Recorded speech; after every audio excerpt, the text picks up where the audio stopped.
नमस्कार, जेके news network के morning bulletin में आप सभी का स्वागत है।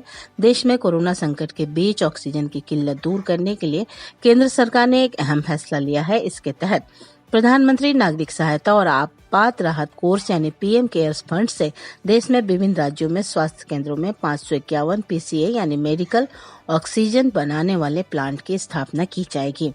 इन संयंत्रों की स्थापना राज्य के जिला मुख्यालयों में चिन्हित सरकारी अस्पतालों में की जाएगी। केंद्रीय स्वास्थ्य व परिवार कल्याण मंत्रालय यह काम करेगा। रविवार को प्रधानमंत्री कार्यालय ने यह जानकारी दी है। देश में बढ़ते कोरोना संक्रमण के बीच ऑक्सीजन की मांग बढ़ चली है, तो झारखंड खुद के साथ साथ दूसरे राज्यों को भी ऑक्सीजन उपलब्ध कराने में मददगार साबित हो रहा है। यह मात्र 12 दिनों में राज्य में दोगुना ऑक्सीजन उत्पादन किया जाने लगा है। यहाँ से एयरफोर्स के विमान और रेलवे रैक से रोज 50 से 60 टन ऑक्सीजन दूसरे राज्यों को भेजी जा रही है। राज्य की भी जरूरत पूरी की जा रही है। झारखंड में ऑक्सीजन की मॉनिटरिंग के लिए मुख्यमंत्री हेमंत सोरेन ने टास्क फोर्स का गठन किया है, जो नियमित रूप से ऑक्सीजन उत्पादन पर नजर रख रही है और रिफिलिंग प्लांट पर भी नजर रखी जा रही है। सीएम हेमंत सोरेन ने कहा कि राज्य में ऑक्सीजन की उपलब्धता सुनिश्चित कराई जाएगी, गैस की कमी नहीं होने दी जाएगी। सीएम ने रविवार को विकास एवं ओरमांझी स्थित ऑक्सीजन रिफिलिंग प्लांट, छोटा नागपुर इंडस्ट्रियल गैस एवं एसके इंडस्ट्रियल गैसेस का औचक निरीक्षण किया। मुख्यमंत्री के समक्ष प्लांट के संचालक तथा कर्मचारियों ने ऑक्सीजन की उपलब्धता व रोजाना सिलेंडर में रिफिलिंग के संबंध में जानकारी दी। कोरोना के इलाज में कारगर मानी जाने वाली कुछ दवाएं बाजार से धीरे धीरे गायब हो रही हैं। इनकी कालाबाजारी शुरू हो गई है, साथ ही कई गुना ज्यादा कीमत वसूली जा रही है। रेमडेसिविर इंजेक्शन व फेबिफ्लू जैसी दवाएं बाजार से गायब है। वहीं 1000 से 1500 रुपए में मिलने वाला ऑक्सीमीटर आज 2000 से 3500 रुपए में मिल रहा है। दुकानदारों की मनमानी चालू है। इतना ही नहीं, अंत्येष्टि के नाम पर भी लोगों से हजारों रुपए मांगे जा रहे हैं। संकट की घड़ी में कफन का सौदा भी हो रहा है और कालाबाजारी भी हो रही है। ये हमारे लिए शर्म की बात है। प्रशासन इस पर जितनी जल्दी हो सके अंकुश लगाए और सरकार द्वारा इस पर अंकुश लगाने की कोशिश की जा रही है। राज्य भर में रविवार को कोरोना से 103 लोगों की मौत हो गई। वहीं 5903 नए कोरोना संक्रमित मिले। इनमें रांची से 1494, पूर्वी सिंहभूम से 702, कोडरमा से 725, हजारीबाग से 341, धनबाद में 326 और रामगढ़ में 309 नए केस सामने आए हैं। उपायुक्त छवि रंजन और civil surgeon doctor Vinod Kumar की मिन्नतों के बावजूद भी सदर अस्पताल के कोविड वार्ड में तैनात कम्युनिटी हेल्थ अफसर नर्सें रविवार को काम पर नहीं लौटी। शनिवार को कोविड आईसीयू में कोरोना संक्रमित की मौत पर परिजनों से हुए विवाद के बाद ये नर्सें हड़ताल पर चली गई थी। रविवार को उपायुक्त और सिविल सर्जन ने इन्हें मनाने की कोशिश की। इस दौरान नर्सों ने 3 महीने के बकाया इंसेंटिव का ऑर्डर जारी कर दिया गया है। सिविल सर्जन ने नर्सों को तीनों वक्त का अच्छा खाना और अस्पताल में रहने का बेहतर इंतजाम का भरोसा भी दिया है, लेकिन इसके बावजूद भी वो अपने काम पर नहीं आई और उन्होंने कहा कि आज काम करने का मूड नहीं है, सोमवार से ड्यूटी पर आएंगी। संकट के इस दौर में ऐसा व्यवहार वो भी डॉक्टर और नर्सों से अपेक्षित नहीं है। थोड़ा सा ध्यान, थोड़ी सी मानवता उन्हें भी दिखानी होगी। उत्तराखंड के चमोली जिले में भारत चीन सीमा के निकट नीति घाटी के सुमना में हुए हिमस्खलन में मृतकों की संख्या रविवार को 12 तक पहुंच गई। मृतकों में 11 झारखंड के रहने वाले हैं। सभी की शिनाख्त हो गई है।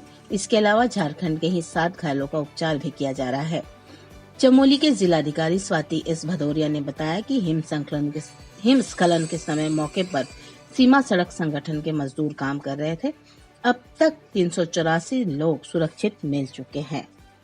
प्रदेश कांग्रेस अध्यक्ष सह मंत्री डॉक्टर रामेश्वर उरांव ने कहा है कि कोविड-19 संक्रमण के कारण घर वापस लौटने वाले प्रवासी श्रमिकों, गरीबों और जरूरतमंद परिवारों को सरकार भोजन व अनाज उपलब्ध कराएगी। इसके लिए विभागीय अधिकारियों को कार्य योजना तैयार करने का निर्देश दिया गया है।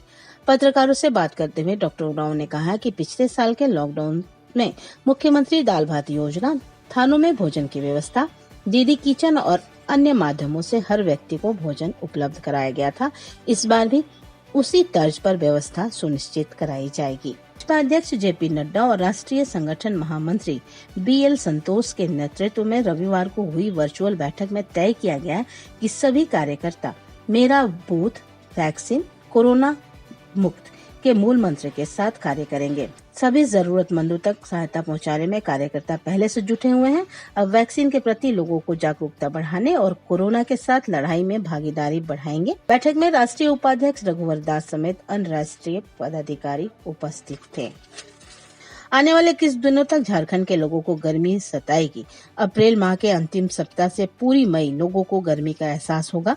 मौसम विभाग के अनुसार अगले 2 से 3 दिनों में राजधानी का पारा 41 डिग्री सेल्सियस तक जा सकता है।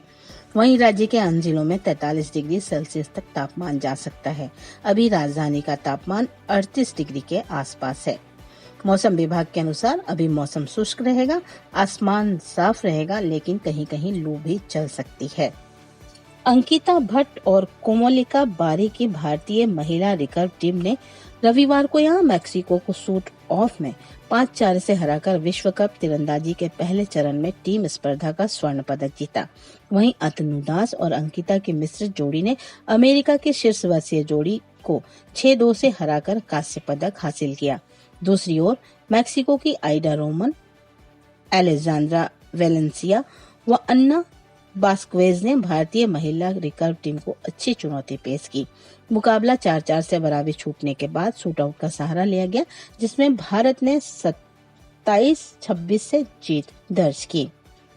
भारतीय टीम ने इस तरह 57-56, 55-57, 55-57, 57-52 और 27-26 से जीत हासिल कर गोल्ड मेडल जीता। पिछले 7 वर्षों में महिला टीम का यह पहला स्वर्ण पदक है। मॉर्निंग बुलेटिन में अभी इतना ही, लेकिन हमेशा की तरह जेके न्यूज नेटवर्क आपसे यह अपील करता है कि आप बेवजह घरों से बाहर ना निकले। स्वास्थ्य सुरक्षा सप्ताह का पालन करें, मास्क जरूर पहने, 2 गज की दूरी बनाए रखें और साथ ही साथ वैक्सीन को लेकर कोई भी भ्रम ना पाले और अपनी बारी आने पर वैक्सीन जरूर ले। अभी के लिए इतना ही। नमस्कार।